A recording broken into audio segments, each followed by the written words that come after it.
વલસાડ અને અરવલ્લી આ બંને જગ્યા એવી છે કે જ્યાં ચેકપોસ્ટ પર પોલીસનો ચાંપતો બંદોબસ્ત છે, વાહનોનું ચેકિંગ થઈ રહ્યું છે। હવે આગળ વધીએ તો નવા વર્ષને આવકારવા માટે લોકો પણ થનગની રહ્યા છે અને ગુજરાતમાં દારૂની રેલમછેલને રોકવા માટે પોલીસ પણ સજ્જ બનેલી છે। મધ્યપ્રદેશ, રાજસ્થાન અને હરિયાણાથી દારૂ ગુજરાતમાં આવતો હોય છે અને નર્મદા જિલ્લાની જે ધનસેરા ચેકપોસ્ટ છે ત્યાંનો રસ્તો બુટલેગરો પસંદ કરતા હોય છે।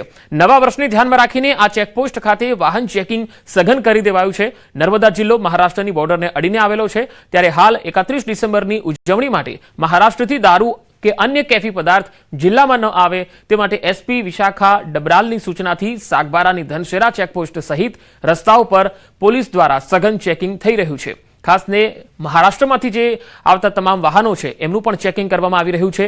સાગબારાના ધનસેરા ચેકપોસ્ટ ઉપર પોલીસે નાકાબંધી અને વાહન ચેકિંગ હાથ ધર્યું છે।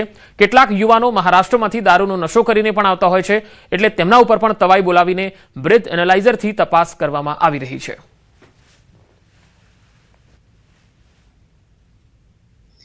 इसमें हमने पूरा एक एक्शन प्लान बनाया है। पुलिस को सूचना दी गई है कि किस किस तरीके से चेकिंग करनी है, किस तरीके से चेकिंग करनी है और अगर कोई भी इसमें इलीगल एक्टिविटी पाई जाती है तो क्या एक्शन लेना है। इसकी जो सुरक्षा स्कीम है इसमें एक हमने पीएसआई का सुपरविजन दिया है जो रेगुलरली वहां पे हाजिर रहेंगे और पुलिस को सुपरवाइज करेंगे, पूरी कामगिरी देखेंगे। साथ ही साथ इसमें हमने लोकल जो पुलिस कांस्टेबल्स हो गए, होमगार्ड, जीआरडी हो गए, इनका प्लस एलसीबी एसओजी का इसमें पेट्रोलिंग हमने रखा है। नर्मदा जिला पुलिस જે દારૂની હેરાફેરી કરતા લોકો પાસે બાદ નજર રાખી રહ્યા છે। ખાસ કહી શકાય કે જે નર્મદા જિલ્લો છે એ મહારાષ્ટ્રને અડીને આવેલો જિલ્લો છે, ત્યારે આ જિલ્લામાં ખાસ સઘન ચેકિંગ વધારી દેવામાં આવ્યું છે। મહારાષ્ટ્રથી ગુજરાતમાં કોઈ કેફી પીણું ના લાવી શકે એ માટેની તમામ જે કાળજીઓ છે જે નર્મદા જિલ્લા પોલીસ લઈ રહી છે। ખાસ વાત કરીએ તો એસઆરપી પોલીસ જવાન અને હોમગાર્ડ જવાનો દ્વારા આ તમામ જે બોર્ડરો છે લગભગ 4 જેટલી ચેકપોસ્ટ બનાવવામાં આવી છે, ત્યાં ચેકિંગ હાથ ધરવામાં આવ્યું છે। આ તમે જોઈ શકો છો તેમ કે જે મહારાષ્ટ્રથી આવતી આ જે ધનસેરા ચેકપોસ્ટ છે અને આ ધનસેરા ચેકપોસ્ટ એવી ચેકપોસ્ટ છે કે જે મહારાષ્ટ્રને અડીને આવેલો ચેકપોસ્ટ ગણવામાં આવે છે। ત્યારે અહીં 31 ડિસેમ્બરને લઈ કોઈ કેફી પીણું ગુજરાતમાં ના પ્રવેશે એ માટેની તમામ કાળજી લેવામાં આવી રહી છે। અને જે નર્મદા જિલ્લા એસપી જે છે જેના થકી જેમની સૂચના થકી આજે નર્મદા જિલ્લામાં 6 જેટલી ચેકપોસ્ટ ઊભી કરી દેવામાં આવી છે। એટલે હાલ તો જે 31 ડિસેમ્બરને લઈ જે થનગનાટ થઈ રહ્યો છે, જેમાં કેફી પીણાની કોઈ મહેફિલ ના માણે એ માટેનો નર્મદા જિલ્લા પોલીસ તંત્ર એક્શનમાં આવી ચૂક્યું છે। દીપક પટેલ, ન્યૂઝ 18 ગુજરાતી, નર્મદા। આ તરફ દાહોદ બોર્ડર પર 31 ડિસેમ્બરને લઈને પોલીસ દ્વારા સઘન ચેકિંગ કરવામાં આવી રહ્યું છે।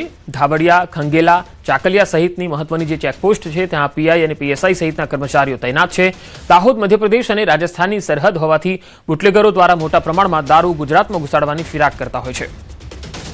વધુ માહિતી મેળવીએ સંવાદદાતા દાહોદથી સૌરભ ગેહલોત જોડાયા છે મારી સાથે।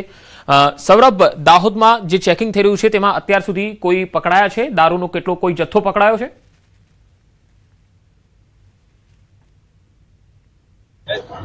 બિલકુલ કહી શકાય કે જે 31 ડિસેમ્બરને લઈને પોલીસ દ્વારા સઘન ચેકિંગ કરવામાં આવી રહ્યું છે, તેને લઈને અત્યારે 1 મહિનાની અંદર મહત્વની ચેકપોસ્ટ પરથી 1 કરોડથી વધુનો વિદેશી દારૂ જપ્ત કરવામાં આવ્યો છે। ટ્રક, 4 વ્હીલ, બાઇક સહિતના જે તમામ વાહનો છે તેને ચેકિંગ કરવામાં આવી રહ્યું છે।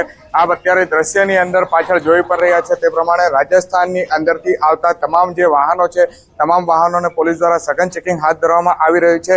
પીઆઈ, પીએસઆઈ સહિતના જે કર્મચારીઓ છે તે અહીંયા તૈનાત કરી દેવામાં આવ્યા છે અને તમામ જે પોલીસ અધિકારી, પોલીસ કર્મચારીઓ દ્વારા અહીંયા તમામ પ્રકારના મધ્યપ્રદેશ અને રાજસ્થાનથી આવતા વાહનોની ચેકિંગ કર્યા બાદ જ તેઓને ગુજરાતની અંદર પ્રવેશ આપવામાં આવી રહ્યો છે। ત્યારે આપણી સાથે અત્યારે અહીંયા ધાવડિયા ચેકપોસ્ટ ઉપર પીઆઈ છે તેમની જોડે વાત કરીશું। સર, અત્યારે 31 ને લઈને કેવા પ્રકારની ચેકિંગ હાથ ધરવામાં આવી રહી છે?